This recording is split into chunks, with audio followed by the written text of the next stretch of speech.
So I wanted to start with a little bit of a public service announcement. There once was a guy who was teaching a class in a certain sefer. You started already?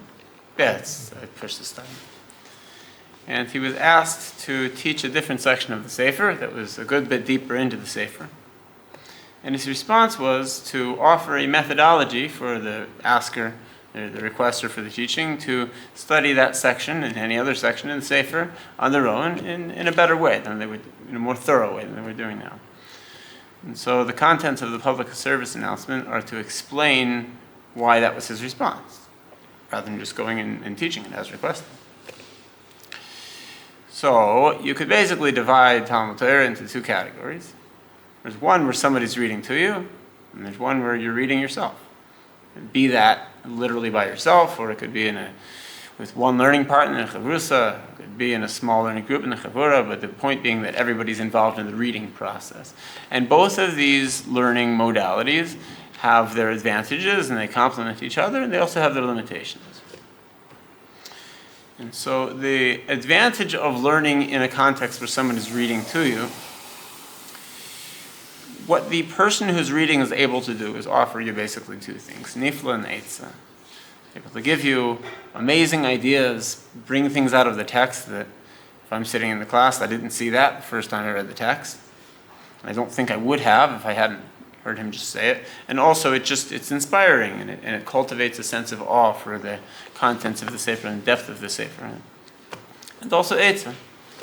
Practical things we can do, how we can take the deep concepts in the book and we can turn them into action items that we can do, and in that way we can remember and connect with these inspiring ideas that we received. And if this is accomplished, sort of an emergent factor is that the students will get moichin. They will get a share of whatever amount of intelligence the guy sitting there reading the book, who is in the position to be the guy sitting at the head of the class reading the book, has, and that intelligence that puts that guy in the position of being the book reader will be bestowed upon those listening. And it will help them in their own study of the book and hopefully in other areas of life as well. And these are the advantages. Now, the limitation of learning in a way where someone else is reading to you is that the information is in a somewhat more Kabbalistic way, you could say, in a makif. That the information surrounds the person. It gives them tools and powers, and it increases their aptitude in some ways. But it doesn't directly push them toward being the guy who's reading the book in the class. Or as pertains to our lesson in Likutei Moharan, it doesn't help them directly, indirectly it does, but it doesn't directly help them to become the shofet in the dimension of mishpat, the divine dimension from which all human emotion is drawn. People just get emotions that just come upon them. Why did that situation strike me that way? Well, because a certain thing came from the city of Mishpat, and as we've discussed, we must be judges in Mishpat to set things straight and make sure that the klipas and the sitra acher are not sending people bad emotions. And if we can rectify the city of Mishpat, this creates a huge rectification in the world. If everybody's emotions were straightforward, how much better their actions would be and their ideas and things that they say and things that directly affect others and things like that. So what does advance someone toward being the guy sitting there reading the book in front of people who are listening, or being the shofet in the dimension of mishpat, is any way of learning in which they are reading the book. You could say that the process of reading the book oneself is taking these moichin, this intelligence that surrounds the student, and bringing it in, and making it actually part of them. Now, that being said, one thing that the Maggid Shir does is he gives nifla. He pulls ideas out of the book that, wow, I didn't see that the first time. And how he bestows some of his learning methodology, the way of looking at things in the book. And then when the student goes to read the book themselves, it's going to more effectively work on their promotion toward being the guy who reads the book, or being the shofet in the land of Mishpat, who can directly affect at least their own and those around them, and in some way, everybody in the world. This is what Mashiach does, as we've learned so far in this lesson, is that he has the ability to pray in such a way and to learn in such a way that it improves the emotional situation for everybody in the world. So this is why this teacher responded in this way, offering advice about how to learn the book. And now I will share what he said about how to learn the book. So there are two books in Breslov that are sort of two books and are sort of one book. There's Likutei Moharan and there's Likutei Halachos. So one time I asked my teacher, if I want to learn about the Breslov ideology on a certain concept in halacha and Jewish ritual law, is it better that I follow the order of ideas as they are presented in the Likutei Halachos, the way that the book is organized, or is it better that I find a certain teaching in Likutei Moharan that addresses that, and then, based on the associated sections in the Likutei Halachos, go study those sections in that order? There's a chart in the back of most standard publications of Likutei Moharan that connects each teaching to certain sections of Likutei Halachos. I'll say a little bit more about that in a moment. Maybe I'll even make like a small video on how you use that chart. And what my teacher told me was, well, it's good to learn Likutei Halachos, and it's also good to learn Likutei Moharan.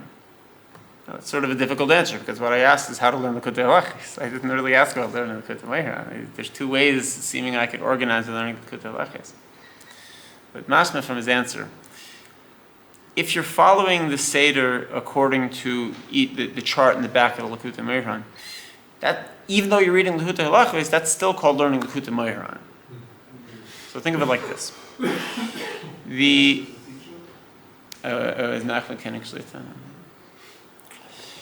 So think of the Likutei Moharan and Likutei Halachos as they connect, according to this chart, in this way, that it is one continuous text. And the Likutei Moharan is the presentation of ideas. Rabbi Nachman once said that all of my teachings are hakdamas. They're all introductions. So if I only read the text of the Likutei Moharan itself, even if I read it numerous times, it's like I'm reading the introduction to the book many times in a row. And it may be sort of mystifying. It's sort of a mystifying book upon initial read. But the main reason I would be mystified by doing that is because I just haven't read the whole book. Just haven't read the whole thing that was written there. So it benefits anyone in their understanding and also depth. If we're clearer about the content of Likutei Moharan, it will be deeper.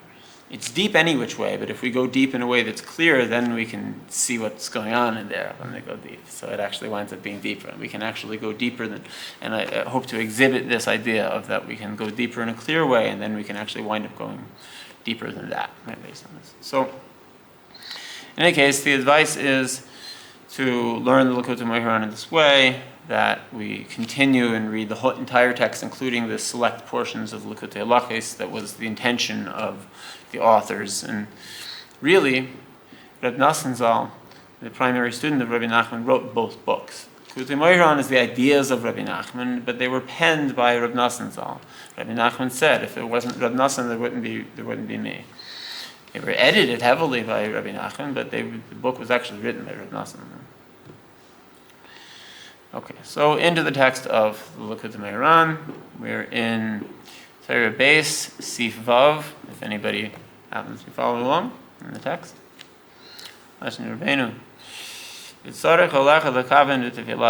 Everybody must intend in their time of prayer to connect themselves to the holiest of their generation.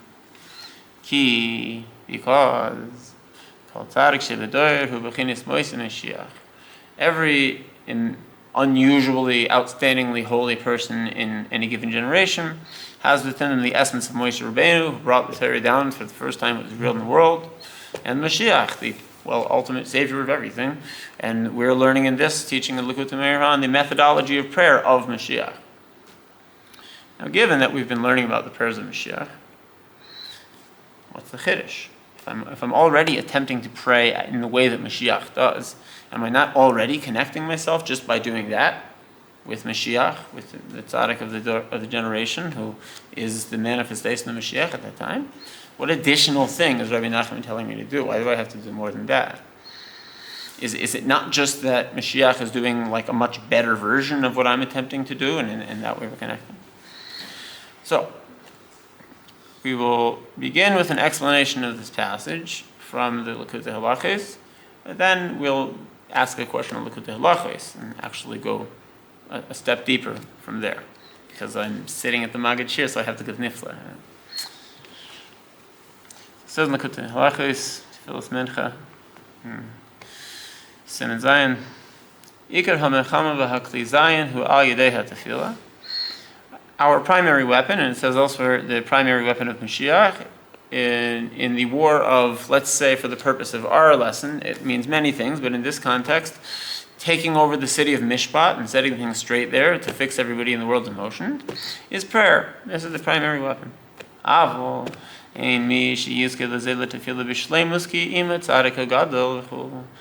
not everybody is able to really, really do that all the way. Pray in such a way that it actually has this divine effect. We've been learning the techniques to do it, but to do it really well is... So he actually says the only one, not only tzaddikim, but he says it in the singular here, only the greatest tzaddik really, really does it all the way good. He brings a passage from Tikkunei Zohar, Yevichinas. A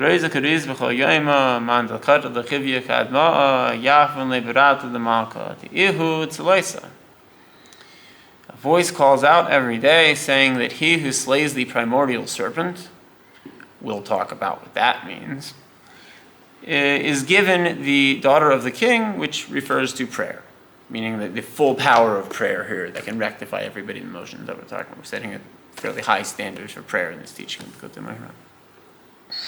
So what does it mean, the primordial serpent? Like, you're talking about the one that tricked Adam and Eve?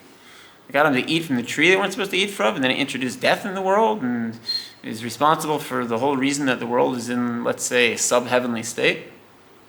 I have to go kill that thing? Where is it even?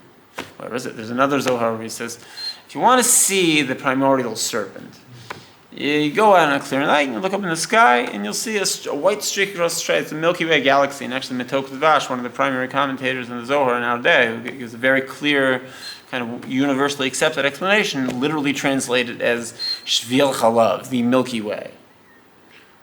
It's way up there. It's really big. Can't even get, how do I kill that thing? It doesn't make sense. So for our purposes, we'll start with this sort of a contracted explanation that we can get maybe some eitzah from. Let's say that the primordial serpent refers to all of the klipas which were preventing us from accessing the city of Mishpat, as we've discussed in previous shirim on this Torah, such as the temptation of doing things that the Torah prohibits, or the temptation simply of nonsense, which kind of clouds our mind and makes it hard to focus our emotion. The temptation to have an emotion that's not so fitting, not so beneficial in a situation. The old Rishi Shiva said one time by Tish, Shmir is a bris. So the prohibition on wasting seed. Let's say that the primordial serpent is trying to trick everybody into doing that. But it doesn't only mean that, right? So what he said at the table was that, I'm not worried about you guys at Yeshiva doing that. I don't think you're doing that. What I do notice you're doing a lot is cracking dumb jokes. What makes it a dumb joke? I mean, there's a thing that the Rabbi says in the Gemara that he would start with the Milsa de B'dachusei. He would open his class with a joke. So it's not that all jokes are dumb and we don't know the content of the joke. But is the joke serving a purpose? Is it elevating the mood? Is it doing something helpful here? Is it presenting a concept in a very palatable way? What is it doing here? Or is it just because, I don't know, I thought of a joke? So he compared that to wasting seed. It's like, we could say even that it's when I let my thoughts sort of go in a direction that don't bear fruit, if you know what I'm saying. At the level of thoughts here. And all things that would influence that. The watching television shows, they present to me all sorts of jumbled ideas. Walking through a store and kind of looking at every product that I'm not actually shopping for. It's simple things like this. It's helpful to carry around a little book so that we don't have to have things cross our eyes that we weren't intending to cross our eyes. This all fits under this category of slaying the primordial serpent within our own avodah. But we're being introduced to this idea now. Haven't we been spending our whole time in this Torah doing this? Aren't we already past this? Didn't we already access the city of Mishpat up until this point? So seemingly this is something already that we've overcome. So why can't I pray like the Tzaddik Ador? Why can't I pray like Mashiach? Fix everybody's emotion. What's the difference? It's the categorical difference here. So It's a similar question to what we asked in Likutei Moharan. So to answer this question, I'm going to look into the contents of another sefer here. Yaris Devash, he says about the concept of tzaddikim. Ki nishpat tzaddik im neshama stoyroi heim kashuros v'devukos b'sherish echad. That the soul of a tzaddik, the soul of the most righteous of his generation and everybody else in the generation, are connected. They stick together, and they come from the same source. A certain source a divine source emanates a generation. There's the tzaddik at the top, and everybody else comes out from there. So we're all connected back to the tzaddik. So what does this practically impact my life? Ulakach is going to give a practical ramification of this fact. So when this tzaddik personally benefits, whether it's from his own actions or some other people offering him benefit, this benefits everybody. It's like b'derech v'meila. Because he has the root soul, if he gets benefit, everybody else gets benefit too. Everything we get in the body comes from our soul. You can think of it as like a potential and actual sort of thing. Maybe that's an oversimplification, but it makes it palatable. So, now perhaps we can address our question in the passage from the Zohar that Reb Nassan brings in Likutei. So what's the difference between me and the Tzaddik Ador, anyway? The Chivya Kadma, the primordial serpent that we've worked our way through, up until we reached the city of Mishpat, it was like sort of this lateral thing where self-help, these various stages of channeling my emotion into prayer specifically so it's under my control the rest of the time, and then scheduling my prayer so the Yetzer Hara can't come and trick me a little bit, and the other steps, the other sort of self-defense, self-help methods that we've employed up until reaching the city of Mishpat, they essentially benefited us. They will come to benefit everyone else when we reach the city of Mishpat, and we can begin to have an impact in that place through our learning halacha. Once we've reached this level of prayer in a way that we're intending to make tikkunim and rectify things, we want to make peace. That's why we're learning halacha, not to go around judging people, but so that we can make peace. But it's sort of like an on and off switch. We didn't start helping other people until we hit this like certain level here. But the Tzaddik Ador, his soul is part and parcel of everybody else's soul. So when the Tzaddik Ador does self-help work, it helps everybody else. So this is sort of a mistake. So, first of all, we can rectify the two explanations of Chivya Kadma'a here, the primordial serpent, that for us, it's sort of this self-help methodology so far. And then we reach the city of Mishpat. Now we can really get down to business. But for the Tzaddik Ador, it really is that serpent that was sort of the source of all evil up in heaven, that got us kicked out of heaven and is responsible for all the sub-heavenly aspects of the world as we know it. And because the tzaddik self-help helps everybody else. Now, to understand this in a more tangible way, so that's nifla, and then to say it in sort of an eitzah way, one could think, b'derech mashal, I'm not saying this is exactly the same dynamic that's happening with Mashiach or the Tzaddik Ador and everybody in the generation, but it provides a similar dynamic between someone who's in the position of being the guy reading the book and the people who are sitting there listening to the book being read and the concepts in the book being explained. That when I'm only learning on my own, if I'm ever going to be in the place where I'm the guy reading the book, I have to do that. I have to do a good bit of learning on my own. I have to spend quite a bit of time. It could be with a chavrusa or something, but the point being that I'm involved in the reading of the book as well and trying to figure out what the ideas are talking about. Up until I'm actually teaching in class, I'm sort of just benefiting myself. Now, teaching the class, we can say this in the wide, it doesn't just mean a formal setup where there's a guy sitting and everybody. It could also mean giving advice to my friend or something like that. And even just the way that I interact with people.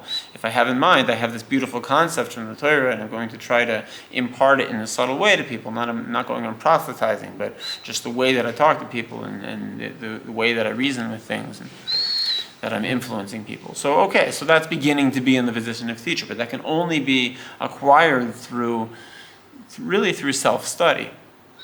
It's like we've said about Rabbi Nachman, that he's the Uman HaNefesh, he's a soul maker, which is a fundamentally different understanding than someone who's just like a soul doctor or someone who studies the soul engineer or something. It's like the difference between a pottery appreciator and someone who makes pottery. The person who makes pottery, they need to know where to buy the clay.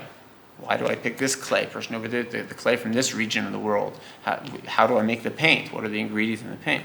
A guy who just appreciates pottery doesn't need to, there's no compelling reason he must do any of that at all. He can just look at different pottery and appreciate it on a superficial level. So this is, again, it's very beneficial to do that. In order to make good pottery, he must look at good examples. This is the level of being the one sitting in the class. Because of what we said about Moichin, it's very important to be sitting in the class as well. Because if I were to only study the book myself without being given Moichin from those who are in the position to sit there and read at me, then I'm not going to have that much to bring into Benemius. So the two things are equally important here. But once someone reaches the level of being the guy that teaches the class, whatever that means, it could be their day-to-day interactions. Or someone reaches the level here of being the shoifet in the land of Mishpat, that they're now learning halacha in a way that fixes everybody's emotions in the world. Now, every bit of additional self-help learning, every bit of influence they get that's positive, it's communicated in the quality of the moichin that they bestow to people. An idea that we have to find the Rav who's daimah l'malach Hashem. We have to pick our teachers not only by their intelligence, but by their conduct and by their holiness. Because they may present to me a lot of moichin if they're very intelligent, but for it to be pure, good quality moichin, they have to also be holy. And so every bit of self-holifying that the person who's in the position of teaching the class, which we should all merit to be, and at the very least strive to be, according to this teaching of Likutei Moharan, that helps everybody around them. And the Shiach is like that for the world, and the Tzaddik is like that for everyone in their generation.